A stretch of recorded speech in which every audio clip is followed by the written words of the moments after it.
வணக்கம். வாஸ்துல மிக மிக முக்கியமான ஒன்று உச்சம் நீச்சம். இதை கற்றுக்கிட்டோம் அப்படின்னா வாஸ்துவை எல்லாத்தையும் நம்ம கற்றுக்கிட்டதா அர்த்தம். ஏன்னா உச்ச நீச்சம்ன்றது ஒரு வீட்டுக்கு சரியாக அமைஞ்சிட்டா பல பிரச்சனைகளை இது நம்மளை கையாளும். சில குறைகளோடு கூடிய வீடாக இருந்தால் கூட, சில வாஸ்து குறையோடு இருந்தால் கூட, இந்த உச்ச நீச்சம் சரியான வீடு அது ஓரளவு சீர்படுத்தி நமக்கு வரக்கூடிய பிரச்சனைகள்லேருந்து கொஞ்சம் ஒரு குறைவை ஏற்படுத்தும். உச்ச நீச்சம் அப்படின்றது நம்ம எதை நோக்கி பார்க்கணும் அப்படின்னா, இப்போ நம்ம முகம் அப்படின்றது நமக்கு முகம் ரொம்ப முக்கியம். நம்ம தலையே பிரதானம்னு சொல்லுவாங்க. ஸோ நம்ம தலை எப்படி நமக்கு முக்கியமோ அந்த மாதிரி நம்ம உடல் முழுவதுமே நமக்கு முக்கியமான ஒரு விஷயம். ஒரு வீடுன்றதும் உயிரோட்டமான இடம்.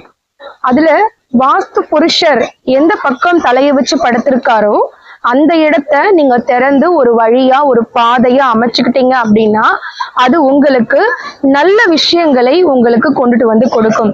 நிறைய பிரச்சனைகள், சில குறைபாடுகளோடு நம்ம அந்த வீட்டுல இருந்தா கூட இந்த உச்ச வாசல் நம்மை கொஞ்சம் காப்பாற்றும். வடகிழக்கு அப்படின்றதுதான் நம்மளுடைய முகம்னு வச்சுக்கோங்களேன். அந்த முகத்தை திறக்கணும். முகம் இருக்கக்கூடிய பகுதியை திறக்கணும். மற்றபடி நம்ம எந்த பக்கம் வச்சாலும், அதாவது வடகிழக்கு, கிழக்கை ஒட்டிய வாசலாகவும் கிழக்கை ஒட்டிய வடக்கு வாசலும் வடக்கை ஒட்டிய கிழக்கு வாசலும் ஒரு சரியான வாசல்.